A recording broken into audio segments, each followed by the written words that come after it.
जब हम एनर्जी की बात करते हैं ना तो अक्सर हम लोग अपनी भावनाओं को जो जिन भावनाओं को हम डील नहीं कर पाते या हम समझ नहीं पाते, हम अक्सर उनको दबाते हैं या उनसे भागते हैं और उनको हम छुपाते हैं। जैसे कि डर है या नाराज़गी है या दुःख है या जेलसी है और इन सभी भावनाओं के साथ हमारा द्वंद्व चलता है, कॉन्फ्लिक्ट जिसे हम कहते हैं कि हम बाहर सच बोलना चाहते हैं पर अगर अंदर हमारे झूठ चल रहा है। पर हाँ, बातचीत के लिए पहले तैयारी होना कि आपको अपने घर में शांति और आनंद चाहिए, तो आपको परिवर्तन को समझना भी ज़रूरी है और आपको इंसान की भावनाओं की कदर करना भी ज़रूरी है। तो उस बात के लिए देखिए अब समाज तो बदल रहा है। अब जो बच्चियाँ हैं और लड़कियाँ हैं, महिलाएँ हैं, वो बाहर निकल रही हैं, तो अब रोल्स तो बदल रहे हैं। तो वो जो सदियों से चली आ रही थी मानसिकता उसको अचानक से बदलने में थोड़ा उनके लिए टाइम लगेगा। प्रिपरेशन जो टाइम है वो हमको हौले से सहजता से उनको थोड़ा-सा कन्वे करना पड़ेगा और कन्वे करने के लिए पहले कनेक्शन तो ज़रूरी है ना। पर पहले ही अगर हम उनको भी डरा दें, खुद भी डरे हैं, उनको भी डरा दें और खुद भी नाराज़ हैं और वो नाराज़गी फैला दें, तो वो बात तो पहुँच ही नहीं पाती है।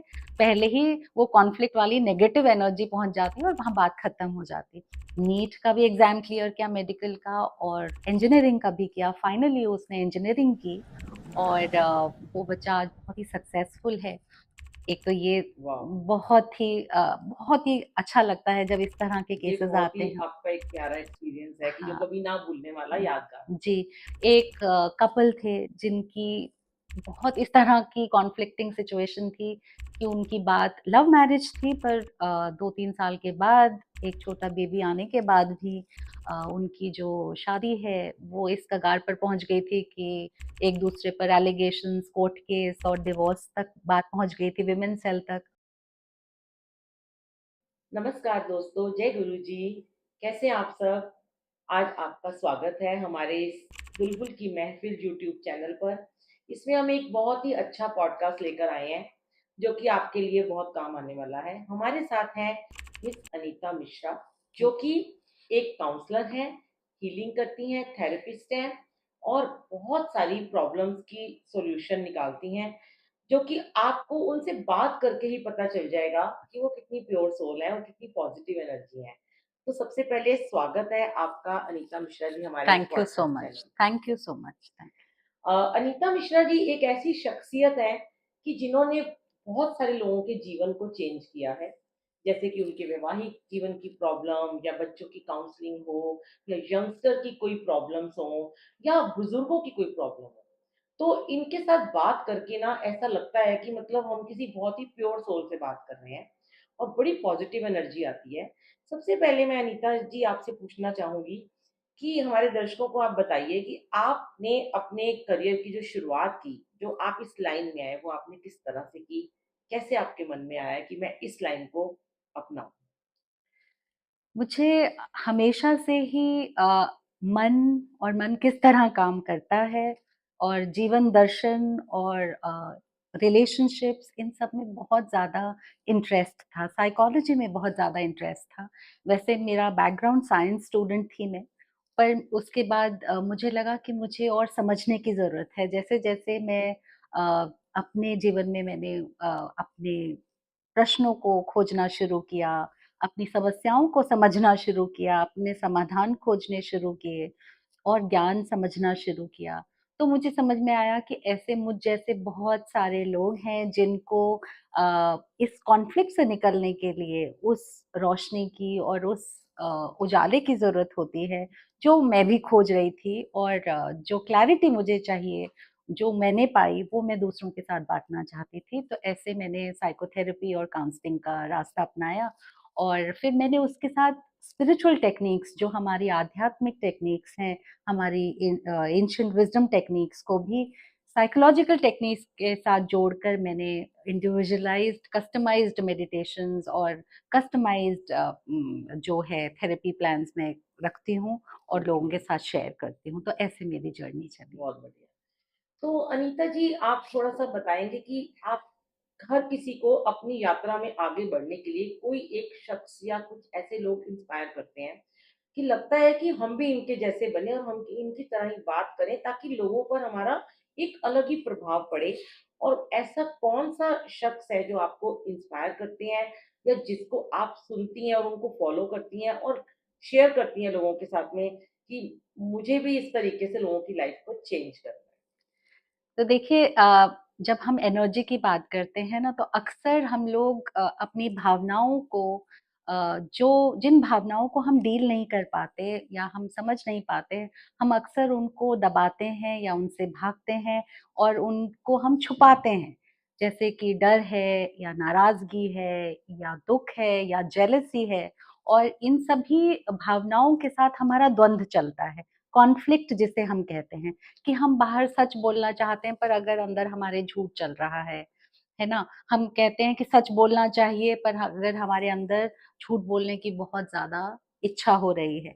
हमें अंदर से जलन हो रही है पर हम बाहर मुस्कुरा रहे हैं। हुँ, तो बहुत सारी ऐसी भावनाएँ सबके साथ चलती हैं और ये जो द्वंद है, कॉन्फ्लिक्ट जब चलता है वो समझने के लिए मुझे सबसे पहले ओशो के दर्शन ने बहुत ज़्यादा मदद की। जो मेरे अंदर ओके। कॉन्फ्लिक्ट चलता था, एनर्जी की न्यूट्रैलिटी, उसकी कॉम्प्लेक्सिटी, उसके बारे में, जीवन दर्शन के बारे में समझना और मन की जो जटिलताएँ हैं, जो कॉम्प्लेक्सिटी है, उसके बारे में समझ आना शुरू हुआ। जब मैंने अपने आप को समझना शुरू किया, तो धीरे-धीरे उसी तरह फिर मैं अपने क्लाइंट्स के साथ और अपने सेशंस में भी मैं उस दर्शन को बाँट पाई।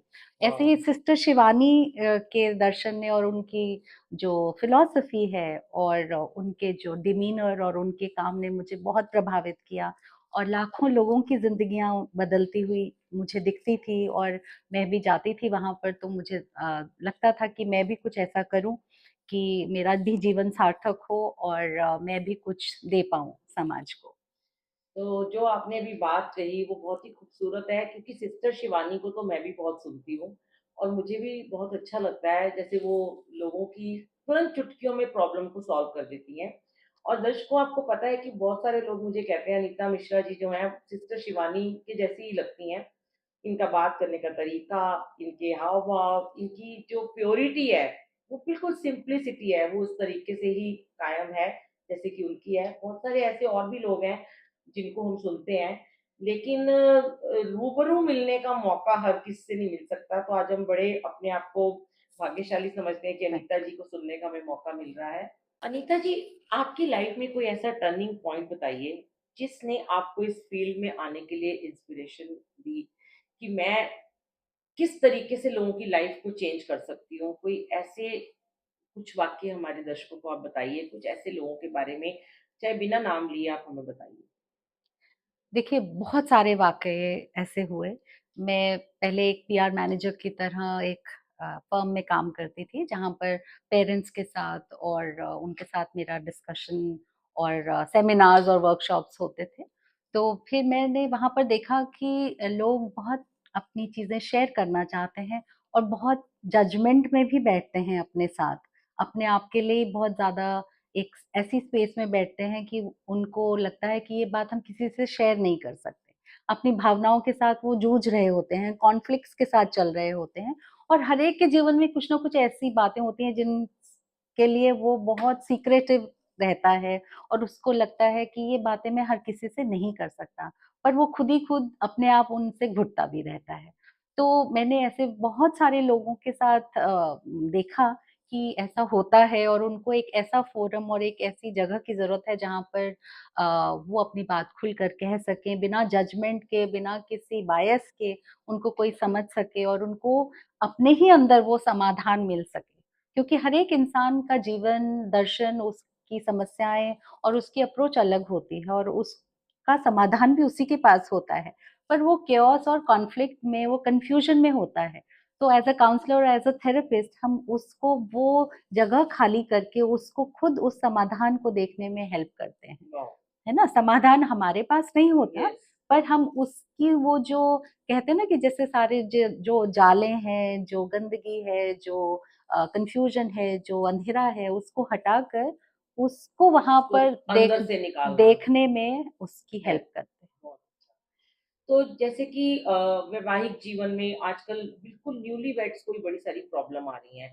पहले ज़माने में तो ये होता था कि बड़े-बूढ़े समझाते थे, बच्चे समझ जाते थे। और आजकल हमें थेरेपिस्ट की ज़रूरत पड़ रही है क्योंकि फैमिली जो है वो जॉइंट फैमिली नहीं रह गई है और बड़ों की बात मानना कोई चाहता भी नहीं है।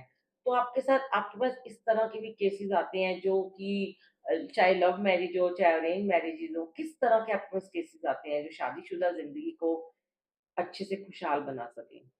बहुत सारे इस तरह के केसेस होते हैं, मैरिज काउंसलिंग के केसेस होते हैं, साइकोलॉजिकल काउंसलिंग के केसेस होते हैं, जहाँ पर अब देखिए आपने सही कहा न्यूक्लियर फैमिलीज़ हैं और अब हम बहुत ज़्यादा भौतिकवादी भी हो गए हैं, है ना? बहुत ज़्यादा मटेरियलिस्टिक समाज भी हो गया है कि हम लोग एक होड़ में भी हैं और जीवन थोड़ा कॉम्प्लेक्स हो गया है। पहले बहुत शारीरिक श्रम, मेहनत और परिवारों में हम यस, रहते थे, संतुष्ट रहते थे। तो जीवन जैसे-जैसे हम भौतिकवादी होते जा रहे हैं और कॉम्प्लेक्स भी होता जा रहा है, तो हम दिमाग का खेल जो है वो बढ़ता जा रहा है। मानसिकता में बहुत ज़्यादा जी रहे हैं और अपने साथ हम कनेक्शन धीरे-धीरे छोड़ते जाते हैं। यानी हम अपनी भावनाओं में बहुत ज़्यादा द्वंद महसूस करते हैं कि हम होते कुछ हैं और हम बाहर कुछ दिखाते हैं। यस। तो वो जो डिफ़रेंस है वो बहुत बड़ा होता जाता है और हम अपने आप से दूर होते जाते हैं और हम खुद ही महसूस करने लगते हैं वो वॉइड, वो खालीपन, वो वैक्यूम। तो वो फिर शादीशुदा रिश्तों में या फिर पढ़ाई में डिस्ट्रैक्शन या फिर संबंधों में छिपाव-दुराव और कॉन्फ्लिक्ट ये सब में महसूस होता है और दिखता है। इन-लॉज़ के साथ भी होता इन-लॉज़ है। के साथ एडजस्टमेंट इश्यूज़ होते हैं और हस्बैंड वाइफ में कॉन्फ्लिक्ट इश्यूज़ होते हैं और पर्सनल लाइफ में, करियर में, फाइनेंशियल गोल्स और बहुत सारी होते हैं कि जहाँ पर यस। सेल्फ डाउट आता है और फ़ियर बहुत ज़्यादा एंग्ज़ायटी के इश्यूज़ बहुत सारे होने लग गए हैं क्योंकि तो आप हम उसको काउंसलिंग करके उनकी थेरेपी करके उनको जी, ठीक करते हैं। जी। आपकी ऑफलाइन क्लासेस होती हैं, ऑनलाइन होती हैं, कैसे करते हैं आप? ऑफ़लाइन और ऑनलाइन दोनों ही क्लासेस अवेलेबल होते हैं, सेशंस होते हैं, ग्रुप सेशंस भी होते हैं, ओके, इंडिविजुअल सेशंस भी होते हैं, केस स्टडीज़ समझी जाती हैं, उनके बारे में समझा जाता है कि जड़ें कहाँ पर हैं, है ना? जो भी हम महसूस कर रहे हैं, उनकी जड़ें कहाँ पर हैं, उन जड़ों को समझना, वहाँ पर उन बीज को चेंज करना, जहाँ यस, से वो फल और फूल निकल रहे हैं, वहाँ पर नए बीज डालना, खाद-पानी बदलना, तो ताकि किस तरह के फल और फूल हमें चाहिए, हमें उसी तरह के बीज डालने पड़ेंगे। तो पर ह ज़्यादातर ये होता है कि हमें कोई भी अपनी भावनाओं के साथ कैसे डील करना है, कैसे उनको प्रोसेस करना है, कैसे उनको मैनेज करना है, कोई नहीं सिखाता। हमें बचपन से ये सिखाया जाता है कि हमें बहुत अच्छे बनकर रहना है, हमें बहुत सच बोलना है, हमें बहुत सत्यनिष्ठा से कर्मनिष्ठ बनना है। परंतु अगर हम जो अंदर महसूस कर रहे हैं, अगर हम जलन महसूस कर रहे हैं, हम डर महसूस कर रहे हैं, हमें बेचैनी हो रही है, हमें छटपटाहट हो रही है, हमें घबराहट हो रही है और हम कह रहे हैं नहीं, नहीं मुझे ये महसूस ही नहीं करना है, मैं ऐसा हो ही नहीं सकता और मैं उस भावनाओं को कभी देखता ही नहीं हूँ या देखते ही नहीं हूँ। तो वो तो हमारे अंदर एनर्जी है, वो उमड़ती-घुमड़ती है। वो एनर्जी कौन-सी एनर्जी है?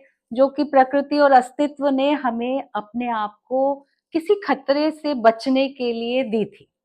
जब हमारे पूर्वजों के भी पूर्वज जब जंगलों में रहते थे, शिकारी थे, जब हमारे अपने घरों के ठिकाने नहीं थे, जब खाने का ठिकाना नहीं था, तब अचानक से अगर हमारे पास कोई खटका आवाज़ का आया, तो हमें लगता कि कोई शेर हमारा पीछा कर रहा है, तो उस स्थिति में हम या तो भागेंगे ये सामना या करेंगे। सामना करेंगे अगर भागने के लिए कोई जगह नहीं है।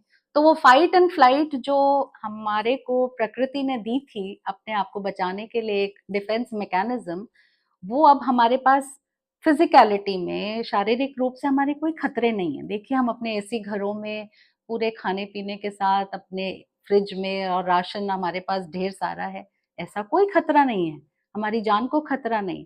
पर अब हम क्योंकि मानसिकता में जी रहे हैं, हमारे साइकोलॉजिकल फ़ियर्स हैं बहुत सारे, अस्तित्वगत फ़ियर्स फिर भी हमारे लिए वही वाले केमिकल्स निकाल रहा है। वो समझ रहा है कि ये सच का खतरा है इस शरीर वैसा ही काम कर रहा है और ऐसे आपकी बॉडी में स्ट्रेस केमिकल्स बनते जाते हैं जो कि हमें पता भी नहीं लगता कि कब जाने-अनजाने हमने वही बटन दबा दिए कि हमारे शरीर ने समझा, हमारे ब्रेन ने समझा कि हमारे जीवन को खतरा है। कि अगर मैं सपोज़ आज के टाइम में अगर मैं फर्स्ट नहीं आ पाई, या मेरे परसेंटेज अच्छी नहीं आ पाई, या मुझे ये जॉब नहीं मिल पाई, या मेरा बॉयफ्रेंड नहीं माना शादी के लिए, या मेरे बच्चे को अच्छा एडमिशन नहीं मिला। तो ये जो सारे खतरे हैं, ये बिल्कुल उसी तरह के खतरों के साथ मैच कराता है ब्रेन की, जैसे कि आपके जीवन को खतरा है और आपके अंदर स्ट्रेस बढ़ता जाता है। तो आप इसी चीज़ को दूर करने के लिए उनकी हीलिंग करते हैं जी। और पॉज़िटिविटी उनके अंदर लेके आते हैं। एक चीज़ और है कि आजकल जो हस्बैंड-वाइफ हैं, उनमें सब दोनों ही जॉब करते हैं, उनमें बहुत होड़ लगी रहती है। आज भी हम उस दुनिया में जी रहे हैं। हम भी अपने बच्चों को यही सिखाते थे कि 200 साल बाद भी दुनिया वहीं की वहीं है कि औरत को जो है, घर भी सँभालना है, बाहर भी सँभालना है। लेकिन हस्बैंड जो हैं, वो आज भी बहुत कुछ ऐसे लोग हैं जो ईगो में हैं, जो कहते हैं हम घर का काम बिल्कुल नहीं करेंगे। तो उनके लिए भी काउंसलिंग सेशन होते हैं क्योंकि वो अंदर से और वो बड़ा गुप्त रखना चाहती हैं लड़कियाँ इस बात को। कई बार मुझसे भी शेयर करती हैं कि हमें कोई ऐसा बताओ जिससे हम बात कर सकें। तो मेरे मन में तो आपका ख़्याल आता है कि आपको मैंने बहुत सुना है और आप उनकी बहुत तरह से हीलिंग भी करते हैं। उनको किस तरह से आप लड़का और लड़की दोनों की काउंसलिंग करते हैं या सिर्फ़ गर्ल की करते हैं? नहीं, नहीं, देखिए, अब आज के समय में ख़ास तौर से आजकल के जो बच्चे हैं, इक्वल पढ़ाई कर रहे हैं, अच्छी-अच्छी नौकरियाँ कर रहे हैं, तो ज़िम्मेदारियाँ भी दोनों तरह से घर की और बाहर की बाँटना ज़रूरी है। तो उसके बारे में बातचीत होना ज़रूरी है। अब हम जेंडर सेंसिटाइज़ेशन के बारे में और जेंडर रोल्स के बारे में भी, जो बदलाव है ना, उनके बारे में भी बात करना बहुत ज़रूरी है। पर अभी देखिए, सदियों से एक मानसिकता चली आ रही थी, है ना? जो आपने कहा कि भई लड़के और पुरुष मानसिकता है, जो ईगो में रहते हैं, वो व्यक्तिगत अनुभव भी हो सकता है, बहुत बदलाव भी आ रहे हैं, आजकल के लड़के जो हैं वो ये बात को समझ भी रहे हैं बहुत, कि अब हमें बराबरी का रोल निभाना पड़ेगा, पैसे इकट्ठे कमा रहे हैं तो काम भी काम भी करना करना पड़ेगा। पड़ेगा, तो वो अवेयरनेस धीरे-धीरे आ रही है। पर हाँ, कई घरों में अभी भी वो जो फ्रिक्शन, जो दूरी का कारण बनता है या टकराव और तनाव का कारण बनता है, उसके बारे में पहले हम अ, बातचीत कैसे करी जाए, वो अपनी बात कही कैसे जाए, ताकि हम बिना दूसरे की ईगो हर्ट करे हुए अपनी बात को रख पाएँ।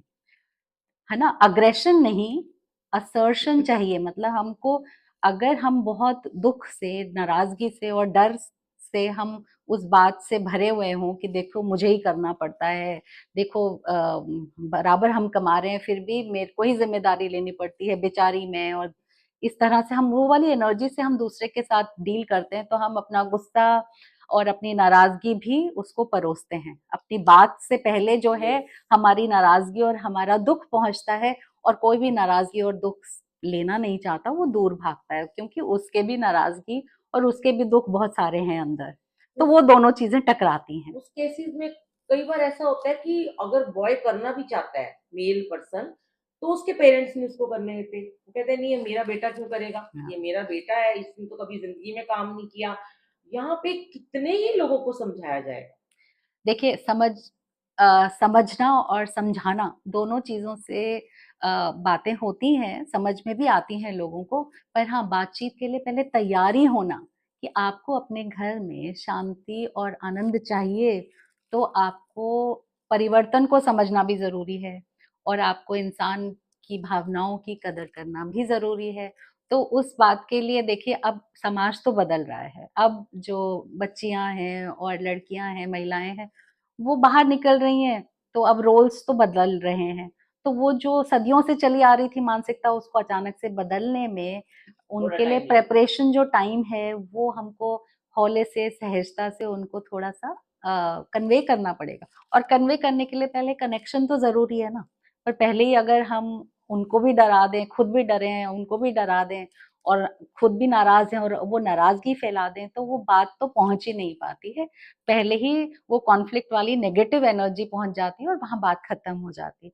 और वहाँ पर जब एक थर्ड पर्सन दोनों की बातें बिना जजमेंट के, बिना बायस के, बिना किसी नाराज़गी के उस बात सुनता है और दोनों को अपने-अपने पहलू देखने में और दिखाने में हेल्प करता है, तो दोनों को अपने वो वाले दृष्टिकोण भी दिख जाते हैं, जो कि उन्हें देखने चाहिए थे, जो कि उनको करना चाहिए था। अपनी ईगो में हमको वो दिखता ही नहीं है यस। ना, कि हम क्या गलत कर रहे हैं या हमें क्या करना चाहिए, हमें वो नहीं दिखता है। तो उस सिचुएशन में हमें थेरेपिस्ट काम आते हैं कि वो हमारी हीलिंग करते हैं, क्योंकि उस समय घर वालों की बात कोई नहीं सुनता।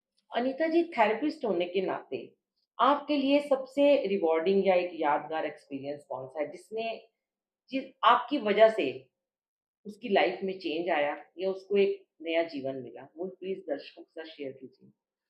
बहुत सारे ऐसे केसेस हैं, पर चलिए 2 केसेस के बारे में बताती हूँ। एक बहुत ही ब्रिलिएंट बच्चा था जिसने आईआईटी और मेडिकल दोनों के लिए एग्ज़ाम दिया और देना चाह रहा था, और जिस समय वो मेरे पास आया, पर वो बुरी तरह से गेमिंग एडिक्शन में आ गया था। ओके, और उसके पेरेंट्स काफ़ी उसको दिखा चुके थे और काफ़ी भटक चुके थे, और उस बच्चे ने सेशंस हमारे साथ किए, और वो इतना प्यारा इंटेलिजेंट बच्चा था, पर वो अपने ही किसी भंवर में और उसमें जाल में फँस रहा था। तो उसके साथ जब उसने अपने साथ काम किया, हमारे साथ अपने आप को जाना, समझा, प्यार देना शुरू किया, डिस्ट्रैक्शंस उसकी दूर हुईं, और वो बच्चा, उसने दोनों ही एग्ज़ाम क्लियर किए। उसने नीट का भी एग्ज़ाम क्लियर किया, मेडिकल का, और इंजीनियरिंग का भी किया। फाइनली उसने इंजीनियरिंग की, और वो बच्चा आज बहुत ही सक्सेसफुल है। एक तो ये वाह! बहुत ही अच्छा लगता है जब इस तरह के ये केसेज़ बहुत आते ही हैं। आपका एक प्यारा एक्सपीरियंस है कि जो हाँ, कभी ना भूलने वाला उम, यादगार। जी, एक कपल थे जिनकी बहुत इस तरह की कॉन्फ्लिक्टिंग सिचुएशन थी कि उनकी बात लव मैरिज थी, पर 2-3 साल के बाद, एक छोटा बेबी आने के बाद भी उनकी जो शादी है वो इस कगार पर पहुँच गई थी कि एक-दूसरे पर एलिगेशंस, कोर्ट केस और डिवोर्स तक बात पहुँच गई थी, विमेन सेल तक। फिर उनको किसी ने सलाह दी कि आप मीडिएशन कराइए, आप एक बार मैम के पास जाइए। किसी उनके फ्रेंड थे, उन्होंने कहा कि आप मैम के पास जाइए और आप सेशन लीजिए, आप एक बार चांस दीजिए अपनी शादी को। और वो दोनों ने ही पहले ही दिन हमसे कहा कि हम एक-दूसरे से बहुत प्यार करते थे, पर पता नहीं क्या हुआ, कैसे हुआ, हमें खुद ही नहीं मालूम कि इस तरह स्थिति बिगड़ गई। तो ख़ैर दोनों छोटे बच्चे थे, 20s में थे, लेट 20s में, पर उन दोनों के साथ जब उनकी हीलिंग जर्नी स्टार्ट हुई, उन दोनों की अंडरस्टैंडिंग हुई आपस में कि कहाँ उनकी शादीशुदा लाइफ में कहाँ एक्सपेक्टेशंस और कहाँ हर्ट, और जो उनके डिज़ायर्स हैं, उन्होंने ऐसा खेल खेला कि वो दोनों एक-दूसरे से इतने दूर हो गए। तो तो अब जब उनकी उन्होंने लाइफ अपने पे सही काम है। किया, हाँ, उनका डिवोर्स जो है वो टल गया, वाह! खत्म हो गया, और वो लोग बहुत एक ही बहुत अच्छी हैप्पी मैरिड लाइफ जी रहे हैं। तो बहुत ही खुशी उस बात की तो है। ऐसे कितने ही केसेस हैं जो आप उनको एक सही राह देते हैं अनीता जी। बहुत ही आप एक अच्छा कार्य भी कर रहे हैं। हम कोई भी काम करते हैं, हमारा तो उसमें चलो जो भी हमारा फ़ायदा होता ही है, क्योंकि वो हमारा एक वर्क है। लेकिन उसके साथ अगर हम उस भाव में सेवा भाव ले आते हैं, तो प्रभु भी हमें उसके लिए ब्लेसिंग्स देते हैं और डबल हमें उसका फ़ायदा रहता है। ये तो है ही। देखिए, मेरा मानना है कि हम सब ना मीडियम बनते हैं, जी, है ना? अपनी एनर्जी के खेल में हमें बहुत सारे अनुभव होंगे, है ना? तो ये ज़रूर है कि हम अपने रोल से हम उस का माध्यम बन जाते हैं कि उनके अंदर हम वो क्लैरिटी ला सकें कि देख पाएँ। बाकी डिसिज़न्स और एक्शंस ज़रूरी नहीं है कि हर समय हमारे फ़ेवर में ही हों, जी। है ना? सब चीज़ें ठीक हो जाएँ सो कॉल्ड। पर ये ज़रूर है कि हम अपने आप को समझ पाते हैं और हम उस मकाम पर पहुँच पाते हैं जब हम अपने साथ सुकून में होते हैं, जो भी फिर फ़ैसले होते हैं, यस। तो हम अंदर से बेचैनी और डर में नहीं बैठते हैं। हुँ। जब कोई क्लाइंट पहली बार आपके पास आता है, तो आप उसके साथ सेशन कैसे स्टार्ट करते हैं? देखिए, हर क्लाइंट की अपनी एक यूनिक कहानी, एक यूनिक एक्सपीरियंस और एक यूनिक नज़रिया, पर्सपेक्टिव होता है। तो पहले तो हम उसकी ज़िंदगी के बारे में समझना शुरू करते हैं कि वो कहाँ से आ रहा है, उसकी जड़ें क्या हैं, उसकी समस्याएँ क्या हैं, और क्या चीज़ है जो उसे बॉदर कर रही है। तो पहला जो सेशन होता है उसमें तो हम रैपो एस्टेब्लिशमेंट जिसको बोलते हैं, कि वो हमें अपना समझे और हमको पूरी तरह से खुलकर एकदम ट्रांसपेरेंटली वो बात शेयर कर पाए जो उसको सता रही है। कम्फर्ट। कंफर्टिंग और रैपो एस्टेब्लिशमेंट। तो पहला जो सेशन होता है वो तो केस स्टडी समझने में और रैपो एस्टेब्लिशमेंट में होती है, और उसके बाद धीरे-धीरे समझ में आता है कि हमें किन एरियाज़ में और स्फीयर्स में काम करने की ज़रूरत है कुछ ऐसे भी लोग होते हैं जो एक ही सेशन लेके चले जाते हैं, दोबारा नहीं आते हैं, या फिर उनको लगता है कि नहीं, डर लगता है या हमारी बात कहीं लीक ना हो जाए। डर इस बात का नहीं कि हमारी बात लीक ना हो जाए, हाँ, वो सेल्फ जजमेंट में बहुत लोग बैठते हैं। पर देखिए, एक संस्कार और एक जो बिहेवियर है वो आपने बरसों-बरसों तक पनपाया और बनाया, तो एक सेशन में वो आपका नहीं होगा। अ, जादू तो नहीं होता है। पर ये ज़रूर है कि हाँ, बहुत से लोग ऐसे भी होते हैं कि उनकी बहुत सतही समस्याएँ होती है, जहाँ पर उनको कुछ करियर काउंसलिंग के लिए कोई क्लैरिटी चाहिए होती है, तो वो 1-2 सेशंस में भी काम हो जाते हैं। ओके। और कहीं पे जड़ें गहरी होती हैं, तो उनको हमें खोद कर देखना ज़रूरी होता है और समझना होता है और उसको चेंज करना होता है ना? तो ग्रुप सेशंस भी होते हैं, फैमिली सेशंस भी होते हैं उसमें, जहाँ पर अगर फैमिली के लोग भी इन्वॉल्व्ड होते हैं। हुँ। आप काउंसलिंग के साथ-साथ हीलिंग थेरेपी भी करते हैं, तो इन दोनों को बैलेंस कैसे करते हैं आप? एक्चुअली बैलेंसिंग से भी ज़्यादा ना, पहले ये होता है कि काउंसलिंग एक सलाहकार जैसे होते हैं कि हम बहुत अच्छे से बात सुनते हैं, समझते हैं, और जब इंसान जब खुद ही बोलता है और समझता है अपनी बातों को, तो वो रिफ्लेक्ट करता है, वो उसके ऊपर मनन करता है, तो उसको खुद समझ में आता है, तो वो काउंसलिंग सेशन होता है। हीलिंग सेशन ये होता है कि जब हम अपनी ऊर्जा में, अपनी एनर्जी में उस अवरोध को, उस ऑब्स्ट्रक्शन को, बैरियर को देखना शुरू कर देते हैं। कि मेरी ये वाला जो बिलीफ सिस्टम है, या मेरा ये जो डर है, या मेरा अ, अवचेतन मन में, अनकॉन्शियस माइंड में ये वाली बात जो है, इसकी वजह से मैं ऐसा बिहेव करती हूँ या करता हूँ। ये जब हम दिखा देते हैं एज़ अ हीलर, और फिर हम कुछ मेडिटेटिव टेक्निक से, कुछ थेरेपी से उसको क्लेंस करने में, रिलीज़ करने में हेल्प करते हैं, तो तो वो हीलिंग सेशंस कुछ होते हैं। मेडिसिन्स भी प्रोवाइड करते हैं हाँ, या नहीं? मेडिसिन्स हम लोग नहीं देते हैं, मेडिसिन्स साइकियाट्रिस्ट या अ, वो लोग फिज़िशियंस हैं, वो देते हैं। ओके। हुँ। आपको क्या लगता है कि इंडिया में लोग थेरेपी लेने को लेकर हेजिटेशन फील करते हैं?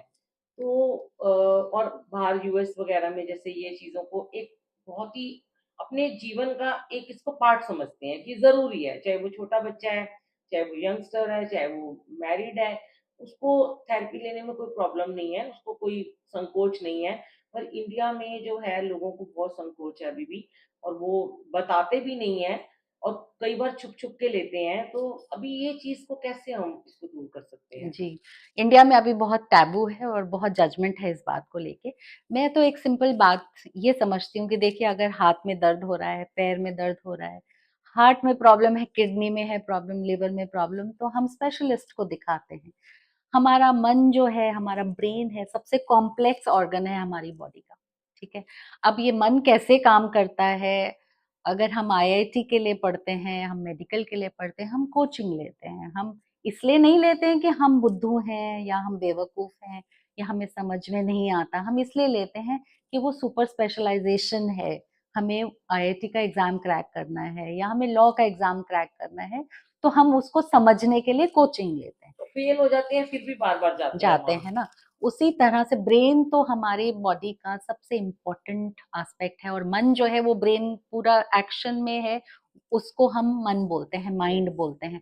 ब्रेन के अंदर हज़ारों ऐसे काम चल रहे हैं एक साथ। देखिए, अभी हम बात कर रहे हैं ना, और हम एक-दूसरे को देख रहे हैं और प्रोसेस भी हो रही है, इन्फॉर्मेशन प्रोसेस हो रही है।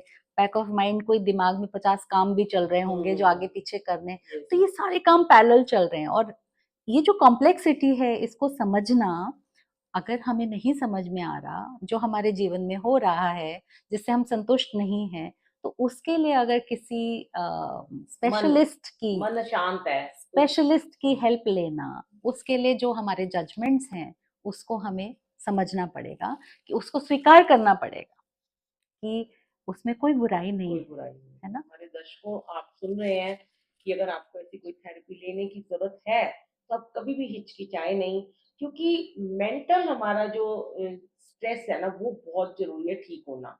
क्योंकि आप शरीर को तो आप दवाइयों से ठीक कर लोगे, पर आप अपने मन को और दिमाग को शांत नहीं रख पाओगे। तो अनीता जी अभी हमें आगे और भी बताएँगी कि फैमिली और वर्क प्लेसेस को जो मेंटल हेल्थ को जो प्रमोट करने के लिए क्या स्टेप्स लेने चाहिए कि फैमिली भी उनको सपोर्ट करे? हुँ, ज़्यादा से ज़्यादा इस बारे में कम्युनिकेशन, अवेयरनेस प्रोग्राम्स होने चाहिए। आपके जैसा जो पॉडकास्ट है, ये मुझे लगता है एक बहुत अच्छा एक कदम है, सराहनीय कदम है कि जी, अवेयरनेस जगाने के लिए, है ना? क्योंकि हम जितनी उसके बारे में बातचीत करेंगे कि देखिए मन तो हमारे साथ चौबीसों घंटे चलता है। जब हम सोते हैं ना, तब भी हमारे साथ मन चलता है। हम सोते हैं पर रात को सपने चलते हैं। जब आप सुबह उठते हैं, तमाम हज़ार वहाँ पर एक्टिविटीज़ चलती हैं, बातें चलती हैं, इच्छाएँ चलती हैं और हमारे जजमेंट्स भी चलते हैं, डर भी चलते हैं। बहुत सारी चीज़ें साथ-साथ चल रही हैं। तो उस मन को समझना और वो करना मेंटल हेल्थ के लिए कि आप स्ट्रेस ना एक्यूमुलेट करें, उसको डील करना सीखें, अच्छे रसों को बनाना सीखें, जिसको हम बोलते हैं हैप्पी हॉर्मोन्स को कैसे आप अपने साथ रख सकते हैं, उनके लिए एक तरीके हैं जो वो आप सीख सकते हैं। तो वो अवेयरनेस प्रोग्राम्स की ज़रूरत मैं है। ये सोचती हूँ कि अगर हमारे इस पॉडकास्ट के ज़रिए ज़रूरी नहीं है कि 100, 1000, 500 कितने लोग इसको देख के जाएँगे। अगर एक भी किसी की ज़िंदगी बदल सकती है, तो हमारा यहाँ बैठना सफल हो जाएगा। बिल्कुल, हम बिना किसी स्वार्थ के हम ये बातचीत कर रहे हैं, इसको एक सेवा कह लें, इसको एक शौक कह लें, इसको एक कन्वर्सेशन कह लें, कुछ भी कह लें कि लोगों तक अपनी बात हमें पहुँचानी है। बिल्कुल, तो उसके लिए टाइम टू टाइम इस तरह के सेशन भी होने चाहिए, मुझे ऐसा बिल्कुल, लगता है। बिल्कुल, कॉलोनीज़ में भी होने चाहिए, स्कूल्स में भी होने चाहिए। बिल्कुल। तो मैंने सुना है कि आप स्कूल्स में भी बहुत सेशन करते हैं। हाँ जी। स्कूल्स में काउंसलिंग को मैंडेटरी बनाना बनाना चाहिए क्या? आपका क्या एक्सपीरियंस है बिल्कुल, स्टूडेंट के साथ? 100%, 100%। देखो, हमको हर किसी को साइंस, मैथ्स, इंग्लिश सारे सब्जेक्ट सिखाए जाते हैं ना, पर इमोशंस को कैसे समझना और उनको कैसे मैनेज करना, उसको कैसे इंटेलिजेंटली हैंडल करना, इमोशनल इंटेलिजेंस कोई नहीं सिखाता है, इमोशंस को कैसे डील करना है, वो कोई नहीं सिखाता है। तो मुझे लगता है मेंटल हेल्थ, इमोशनल इंटेलिजेंस और इमोशनल लिटरेसी की बहुत ज़्यादा ज़रूरत है। तो इसलिए काउंसलर्स तो अब इसको एक मैंडेटरी सब्जेक्ट हो गए हैं बनाना इसको, बहुत अब ज़रूरी है। तो हो गया है सारे अच्छे स्कूल्स में, अब तो मैंडेटरी है ही। और पब्लिक लाइफ में भी मुझे लगता है, सोशल लाइफ में भी जो काउंसलर्स और मेंटल हेल्थ प्रैक्टिशनर्स हैं, उनके अवेयरनेस सेशंस और सेशंस, इंटीग्रेटेड सेशंस ज़रूर होने चाहिए। हुँ, बहुत सारे ऐसे मैंने पढ़े-लिखे आज एजुकेटेड लोग भी देखे हैं, बड़े अच्छे-अच्छे घरों के जो बड़े वेल हैं, सेटल्ड हैं। वो भी अपनी बहुओं से या अपनी बेटियों से ये बात कहते हैं कि नहीं, नहीं, नहीं, कोई ज़रूरत नहीं है, तुम कोई बीमार हो, तुम डॉक्टर के पास जा रहे हो, ये कोई ये डॉक्टर ये मतलब उनके मन में ये भाव डाला जाता है कि नहीं, अपनी बात शेयर नहीं करनी, अपने इमोशंस को दबा के रखना है। तो वही एक अवसाद बन जाता है, जैसे आपने बोला जड़ें बहुत गहरी हो जाती हैं। तो उस चीज़ के लिए कई बार मन बहुत दुखता है उन बच्चियों की बात सुन के कि वो कहते हैं कि हमारी मम्मी भी नहीं सुनती है, सास-ससुर तो बहुत दूर की बात है, हस्बैंड भी नहीं सुनते, हम किससे कहें? सहेलियों को कहें तो वो मज़ाक उड़ाती हैं। तो उसके लिए मुझे लगता है कि आप जैसे लोगों के साथ मिलकर बातचीत करना एक बहुत ही बढ़िया एक उपलब्धि है। तो ऑफ़ कोर्स। हुँ। अगर आपको कोई ऐसा केस बताएँ जो बच्चे छोटा बच्चा जो होता है जिसे माएँ कहती हैं कि मेरे 5 साल के बच्चे को डिप्रेशन हो गया है, उसे पता नहीं है डिप्रेशन होता क्या है। पर अगर वो स्कूल जाने में आनाकानी करता है, मेरा पेट दर्द हो रहा है या मुझे टीचर नहीं अच्छी लग रही है, कोई भी वो बहाना बनाता है, तो पेरेंट्स कहते हैं हमारा बच्चा डिप्रेशन में चला गया। उसके लिए आप क्या कहना चाहेंगे?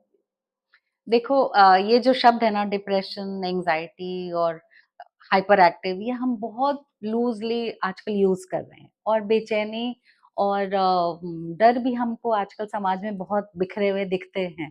तो जो बच्चों के साथ जो चल रहा है, वो हम एक प्रैक्टिकल समस्याएँ उनको कह सकते हैं कि देखिए, ऊर्जा में, एनर्जी में, चाहे वो बच्चा 2 साल का है या 5 साल का है, अगर उसको बहुत ज़्यादा अ, अंदर से बेचैनी महसूस हो रही है या डर लग रहा है, वो बोल नहीं पा रहा, पर उसको किसी चीज़ में मज़ा नहीं आ रहा, उसको बंधन लग रहा है, तो वो कुछ न कुछ इस तरह के बहाने बनाना शुरू कर देता है कि वो सिचुएशन वो उसको अवॉइड करनी पड़े। अब हम चाहते हैं कि वो स्कूल जाए, वो सीखे, वो अच्छे ग्रेड्स लाए या ऐसा करे, और हम उसके ऊपर ज़बरदस्ती वो काम करते हैं, बिना उसके अंदर चल रहे द्वंद को और अंदर चल रही हुई भावनाओं को समझे हम उसको डील नहीं कर पाते हैं और हम उस बच्चे को उस सिचुएशन के लिए धकेलते हैं। तो हम कहीं न कहीं उस को कनेक्ट नहीं कर पाते हैं चीज़ों को। तो हम अपने डरों को, अपनी आकांक्षाओं को और सपनों को उनके ऊपर थोपते भी हैं एक तरह से। कई बार बच्चे जो होते हैं, वो आप उन बच्चों से बात करते होंगे, कई बार ऐसा पता चलता है कि बच्चों को बहुत बुलिंग किया जाता है स्कूल में, वो फिर उनसे आप उनके मन की बात कैसे जानते हैं? बिल्कुल, तो जब बच्चा सहज भाव में होगा ना, जैसे हमने कहा फाइट एंड फ्लाइट एक मोड होता है, जो शरीर का एक डिफेंस मैकेनिज़्म है कि जब भी शरीर को, हमारे अवचेतन मन को या अर्धचेतन मन को अगर ये लगता है कि हमारे शरीर को खतरा है या जान को खतरा है, तो वो कहेगा भागो या लड़ो। तो वो फाइट एंड फ्लाइट है। उसके एक उल्टा एक मैकेनिज्म भी हमारे अंदर होता है, जिसको हम रेस्ट और डाइजेस्ट मैकेनिज्म बोलते हैं। जब हम अच्छा महसूस कर रहे होते हैं, जब हमें बहुत फ्री फील होता है, जैसे आप अपने बेडरूम में बैठे हो एकदम बिंदास बेझिझक, तो रेस्ट एकदम निष्फिक्र हो, तो वो भी एक तरीका है अंदर का। तो हम कैसे उन बच्चों को समझ पाए कि उनके अंदर की जो बेचैनी वाली ऊर्जा है उसको शांत कर पाए, उनको उस तरह से रिलीज कर पाए, क्योंकि तो बच्चे वो उस एनवायरनमेंट से भी बहुत एनर्जी एब्जॉर्ब करते वो हैं। बच्चे आपसे खुल के बात करते हैं कि बा, हमें यहाँ पे बच्चों के साथ परेशान किया जाता है स्कूल में? बच्चों के साथ बहुत अलग तरह के तरीके होते हैं। आर्ट थेरेपी होती है, थ्रू एक्सप्रेशन थेरेपी होती है, कुछ प्ले वे तरीके होते हैं उनसे समझने के, क्योंकि ओके। बच्चे हमारी तरह भाषा का इस्तेमाल करके अपनी भावनाओं को व्यक्त नहीं कर पाते। तो उनका वो जो स्ट्रेस है उसको उस तरह से समझने की ज़रूरत होती है कि ज़रूरी नहीं है कि उनको वो बोलकर समझा पाएँ कि हमें किस बात से डर लग रहा है, हमें बुली हो रहा है या हमसे ये उम्मीद की जा रही है तो उससे हमको डर लग रहा है। क्योंकि ये सारी ऊर्जा का खेल चल रहा होता है। माँ-बाप के डर, समाज के डर और उनके अपनी भी जो डर हैं वो सब इकट्ठा होके उनके अंदर वो बेचैनी और कई अ, बार टीचर का डर भी हाँ, होता है। टीचर का भी डर होता है और मज़ाक उड़ाए जाने का डर है, हुँ, पीछे रह जाने का डर है। तो वो तमाम डर जो हैं वो भी कॉम्पिटिशन वो में आपको स्कूल में, निकालने पड़ते हैं। हाँ, उनको डील करने आने के लिए इमोशनल इंटेलिजेंस और इमोशनल लिटरेसी जो मैं आपको कह रही थी, वो सीखने समझने की ज़रूरत होती है। अगर कोई थेरेपी अफ़ोर्ड नहीं कर सकता, तो वो अपने लेवल पर मतलब किस तरीके से वो आपके साथ जुड़े कि वो या आप उन्हें कुछ ऐसा बताएँ कि जहाँ पर उनको थोड़ा कम पैसों में या फ्री सेशन कभी मिलते हों? ऐसे भी बहुत सारे लोग हैं। बहुत सारी संस्थाएँ हैं जिनको आप अप्रोच कर सकते हैं, जहाँ पर free counselling sessions, pro bono sessions भी अवेलेबल होते हैं। कुछ नाम हाँ, बताइए। हम संजीवनी है, मैत्रेयी है और हमारे भी कुछ इंटर्न्स होते हैं और हम भी प्रो बोनो सेशंस करते हैं, जिनको हम फ्री सेशंस जैसे आप कहें। तो ज़रूर आप मदद लीजिए, बहुत सारे माध्यम हैं, तरीके हैं, ओके। है ना? आपका खुद का सेल्फ केयर रूटीन क्या होता है? आप दर्शकों को बताइए जो आपको इमोशनली बैलेंस रखता है।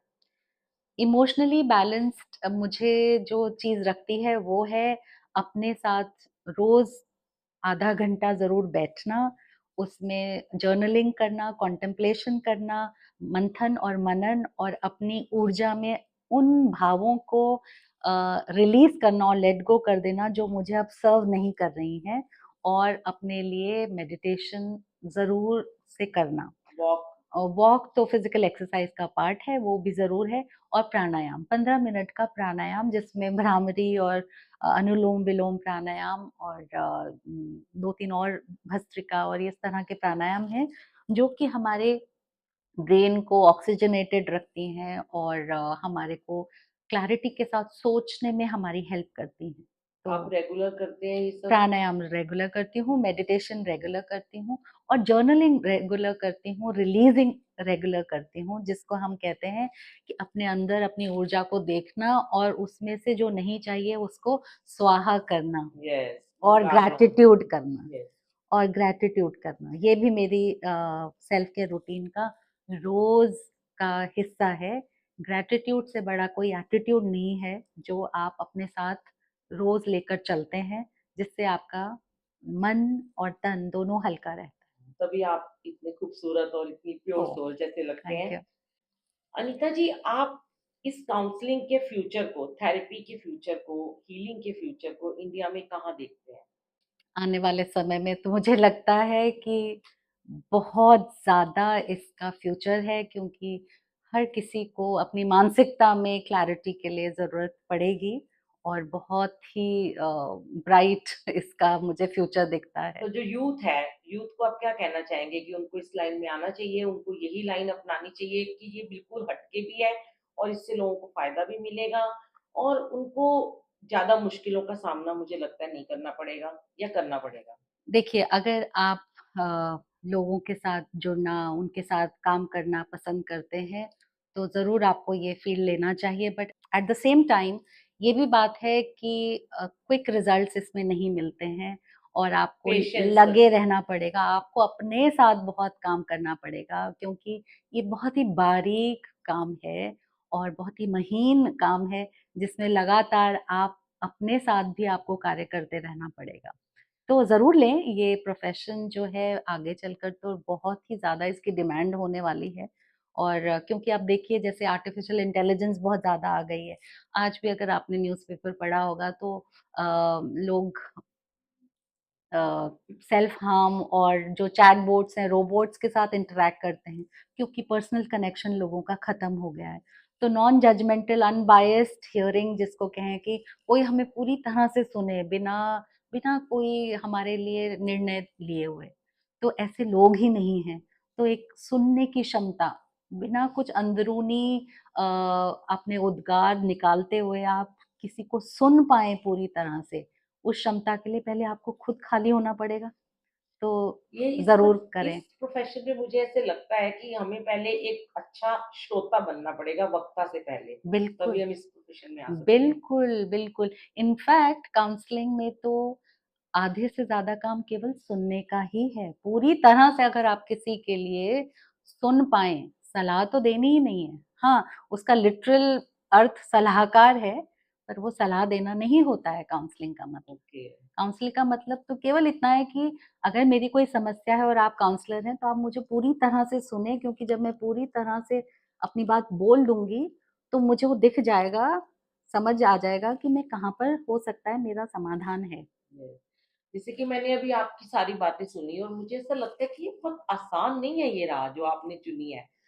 बहुत आपको भी सबसे ज़्यादा इस लाइन में जो ये काम कर रहा है उसको बहुत पेशेंस की ज़रूरत है। क्योंकि हर कोई तो आपके साथ अच्छा नहीं बन के आएगा, वो आपको 2 बातें सुना भी देंगे, कई बार आपसे गुस्सा हो जाएँगे अगर आपने उनकी साइड ना लेके उसके हस्बैंड की साइड ले ली, तो वो आपसे गुस्सा हो जाएँगे। हस्बैंड की नहीं ली तो वो गुस्सा हो जाएगा, तो ये सब भी बहुत फेस करना पड़ता है, तो ये कोई आसान राह नहीं है। पर आप इतनी पेशेंस के साथ इसीलिए वो अनीता जी हमें बता रही हैं कि हमें अपने आप को पहले बड़ा मजबूत बनाना पड़ता है। योग से, प्राणायाम से और मेडिटेशन से यही आप कह रहे हैं ना कि बिल्कुल, खुद को स्ट्रॉन्ग बनाना बिल्कुल। चाहिए हमें। अपनी एनर्जी में समझकर एक्सेप्टेंस और क्लैरिटी के साथ जब आप दूसरे के लिए होंगे, तो आप दूसरे की समस्याओं को आप ही समाधान कर सुझा पाएँगे। पाएँगे। हाँ, सुझा पाएँगे। अनीता जी आपके अपकमिंग वर्कशॉप, प्रोजेक्ट या इनिशिएटिव क्या हैं जिनके बारे में आप हमारे दर्शकों को बताना चाहेंगी? मैं एक इंटीग्रेटेड हीलिंग वर्कशॉप्स का आयोजन करने जा रही हूँ, जो कि ग्रुप सेशंस होंगे और उसके बारे में मैं जल्द अनाउंसमेंट करूँगी। और अभी फ़िलहाल मेरी एक किताब जो है amazon.in और .com में रिलीज़ हुई है। ये ये अनीता जी की बुक अभी लॉन्च हुई है, हुँ, फास्ट लेन काम माइंड। हुँ, आप बताएँ इसके बारे में हाँ। थोड़ा-सा? ये किताब का नाम है फास्ट लेन काम mind, a mindfulness guide for clarity, focus and success for the busy and the ambitious. ज्यादातर हम लोगों को लगता है कि ध्यान और प्रार्थना और मेडिटेशन उन लोगों के लिए है जो कि साधु संत हैं, है ना, या बूढ़े हो जाएंगे तब।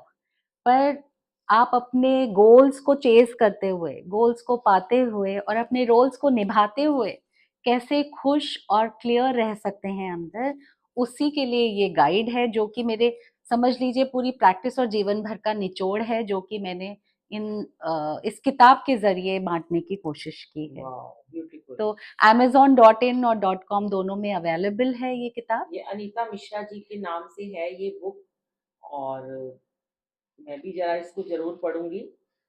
इंग्लिश में इन्होंने ये बुक निकाली है। तो इसमें तमाम वो तरीके और प्रोसेस और टेक्निक्स मैंने शेयर की हैं, जिनको आप अपना सकते हैं और उनको अपने जीवन में ढाल सकते हैं और अपने अंदर की ऊर्जा को, एनर्जी को समझ सकते हैं और क्लियर भी कर सकते हैं। आप हमारे लिसनर्स के लिए एक फाइनल एम्पावरिंग मैसेज बताइए क्या है? एक एम्पावरिंग मैसेज तो ये है कि आप अपने आप को टूटा हुआ या हारा हुआ नहीं समझिए कि आपको कुछ फिक्स करने की ज़रूरत है। ये एक सिचुएशन आती है, फेजेस आते हैं जब आप बहुत इंटेंसली स्ट्रांगली कोई इमोशंस को महसूस करते हैं, पर उनको डील करना भी आपके हाथ में है। आपकी ऊर्जा में वो शक्ति है कि आप उनको देख पाएं, उनको प्रोसेस कर पाएं। तो इसलिए आप ये सोचें कि आप अपनी आत्म स्थिति जो है, अपनी एनर्जेटिक स्टेट को पावरफुल बनाएं, क्योंकि जब आपकी आत्म स्थिति स्ट्रांग होगी तो ऑटोमेटिकली आपकी मनोस्थिति, आपकी साइकी अच्छी होगी। और जब आपकी साइकी अच्छी होगी तो परिस्थिति जो है, आउटर सिचुएशन, वो अपने आप ही बदलती जाती है। लोग कहते हैं कि मेरी सिचुएशन ठीक हो जाएगी तो मैं, मेरी साइकी बदल जाएगी, और मेरी साइकी बदल जाएगी तो मैं अपने आप ही ठीक महसूस करूंगा। पर नहीं, ये इक्वेशन उल्टी है। जब आपकी आत्म स्थिति आनंद, प्रेम और पीस से भरी हुई होगी। और सबसे बड़ी बात जो आप अपने, कई बार मैंने सुना आप कहते हैं कि क्षमा कर दो दूसरों को, हाँ, उनकी भूलों को भूल जाओ, नहीं तो वो हाँ, यहाँ लेके जब हम बैठे रहते हैं। हाँ। वो चीज एक बार आप बताएं जरा। जरूर, फॉरगिवनेस का एक बहुत बड़ा रोल है। फॉरगिवनेस किसको?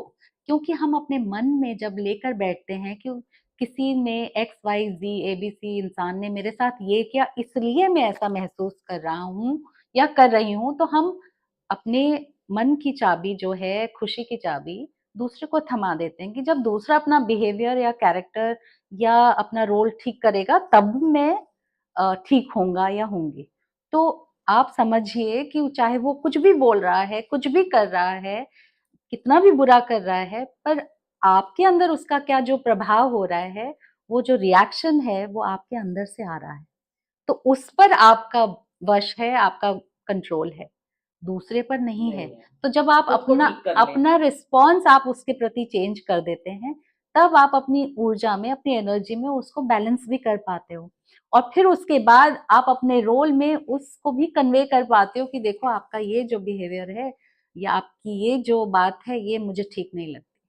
ऐसा नहीं है कि हम उस चीज को अवॉइड करेंगे या इग्नोर करेंगे, पर पहले हम अपने अंदर का जो रिएक्शन है उसको रिस्पॉन्स में बदलेंगे। उसके लिए मंथन और चिंतन कि अगला जो भी कर रहा है वो अपनी आत्मस्थिति, अपने डरों और अपने ऊर्जा के हिसाब से कर रहा है, बोल रहा है।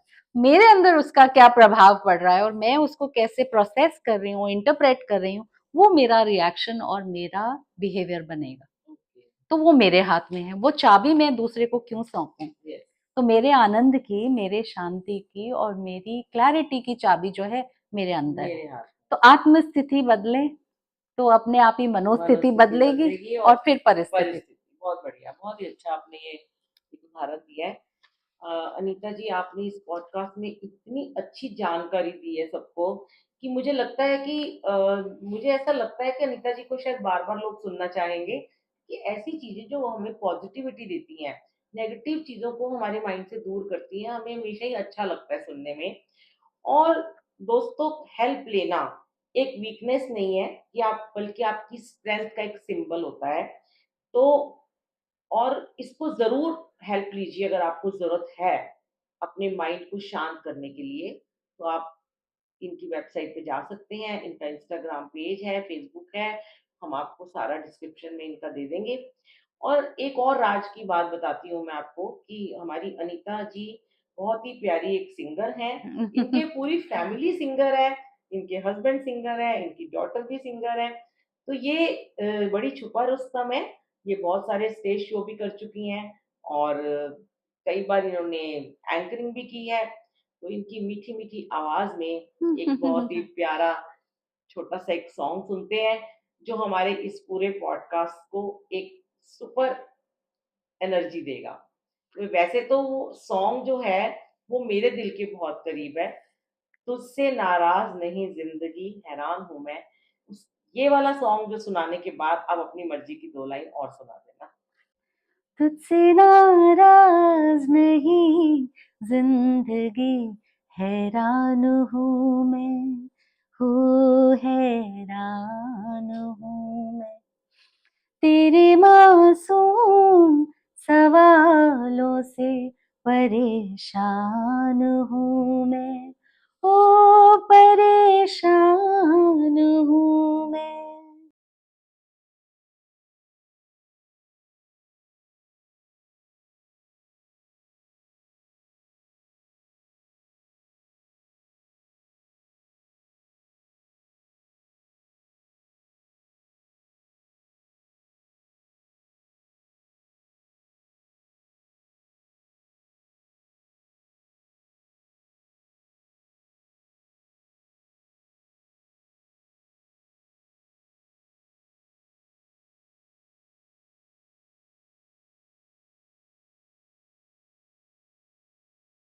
ओ हैरान हूँ मैं।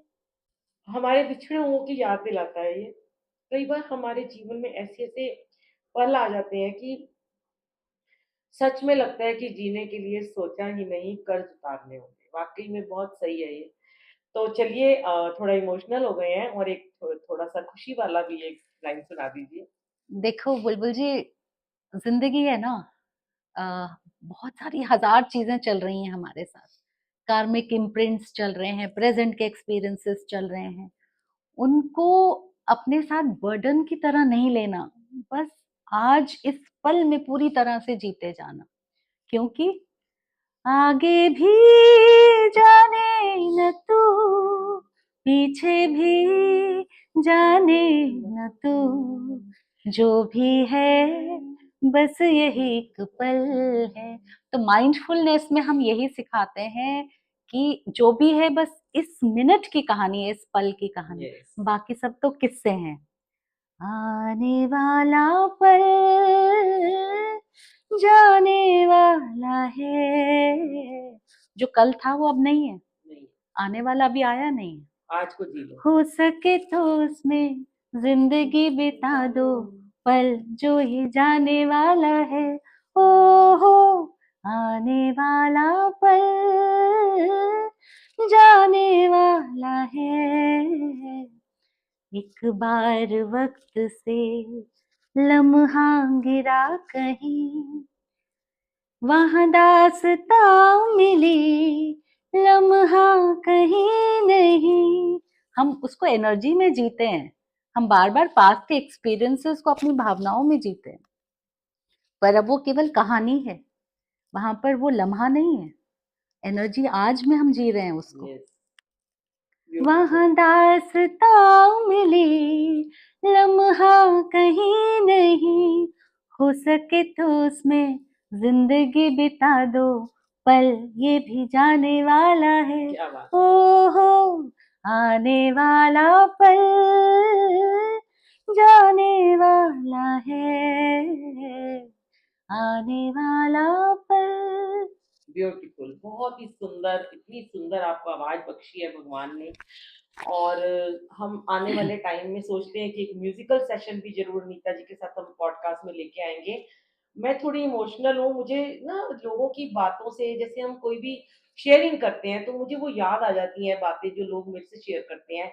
ऐसा नहीं है कि मैं कोई दुःख में हूँ, मैं तो बहुत शुकराना करती हूँ गुरुजी महाराज का, क्योंकि मेरे जीवन से तो शिकायतें बिल्कुल खत्म हो चुकी हैं और मैं सिर्फ़ शुकराने में जीती हूँ। पर हाँ, उस शुकराने के साथ कहते हैं ना कभी-कभी बैठे-बैठे एक कनेक्शन हो जाता है। अब ये सोल का सोल से कनेक्शन था। जो आप गा रहे थे, आँसू मेरी आँखों से आ रहे थे। ये आंसू तो देखो बहुत प्यारा एक माध्यम है। जब भी मन भर जाएगा ना, चाहे आनंद से, चाहे दुख से, चाहे क्रोध से, जी, आंसू तो अपना रास्ता बना लेते हैं। बना लेते हैं।